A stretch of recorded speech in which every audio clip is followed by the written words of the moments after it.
guys, it's Sammy. So, wanted to hop on and talk to you guys today about the 3 most eaten foods in America. Okay. And so I did a post yesterday about corn, and I just thought it was some interesting facts about corn, and I didn't really have a. I do like corn. I don't eat it on a regular basis, but just some interesting facts about it, good and bad. But it just really spurred on some just thoughts about what do most people in America eat, and it wasn't surprising to me. I actually thought it was going to be the other way around, but what ranked first was wheat.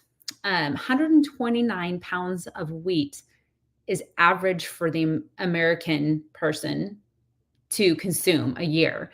77 pounds of added sugar, and that's just added sugar. That's just in products. That's not just natural sugars that come with, like fruits and stuff like that. That's just added sugars. And then 35 pounds of corn. So those were the top 3. So what I wanted to talk to you guys about were the main problems. Okay. So the main problem with, say, wheat. Okay. So the vast majority of wheat crops in the US are grown, harvested, processed using some type of herbicide, pesticide, or fertilizer. So what's the issue here? And I think what you'd find is a lot of times what happens for most people, the damage that's happening in the gut is happening because of the things that we're putting into our system that don't belong there. And that includes things like the herbicides, pesticides, and fertilizers that are staying attached to that gluten, attached to the wheat, and we're eating that on a regular basis. So if you think about this, you're eating 129 pounds, maybe. This is just the average. There's some people who eat more. 129 pounds of wheat that is subject to having these chemicals in them, and you're putting that into your system on a regular basis. And we sit back and wonder, why is sickness and cancer and all the things on the rise in America? And a lot of it is because of what we're putting into our systems on a regular basis. So, so wheat, the main issue was what it's exposed to. If you're someone who can order your wheat from Italy and you know that it's organic and you know that it's not grown with that stuff, because they usually don't grow with that stuff over there and harvest with it, then you're likely not going to have an issue. I know you've probably heard of people who go to Italy and who are celiac and who can handle eating wheat over there with no problems. And a lot of that comes from the fact that there's not the chemicals that are doing the damage to the gut. So let's move on to sugar. Large quantities of added sugar in your diet on a regular basis.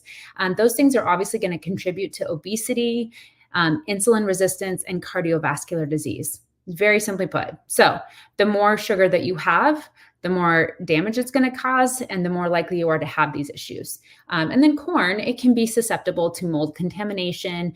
It's also, a lot of it, grown with the same things that wheat is grown with. So those things are staying on that. So if you're eating a lot of corn on a regular basis, obviously you're going to be dealing with some damage to your gut. And it also, because it's not as easy for the body to digest, can cause some gastric distress. Okay, so bloating, cramping, that kind of stuff. So here's my recommendations. Pretty simple. Listen to your body. If you know that these foods are affecting you negatively, just don't eat them. It's really as simple as that.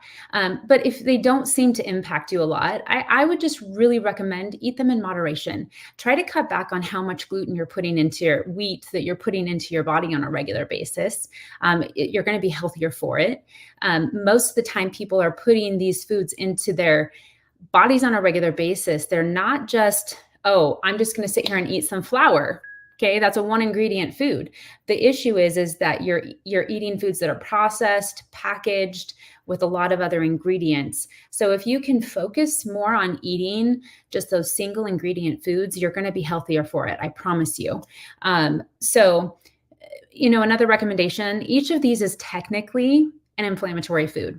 So the more you eat of it, the more likely you are to have a negative reaction. So just dial back on it. So here's some recommendations for substitutions.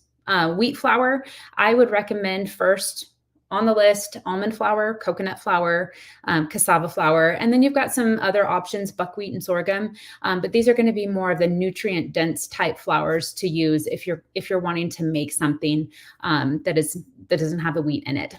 And it's going to be not inflammatory. Sugar, I would honestly recommend first organic stevia. It doesn't have all the maltodextrin and all that kind of stuff in it. It's just straight stevia leaf.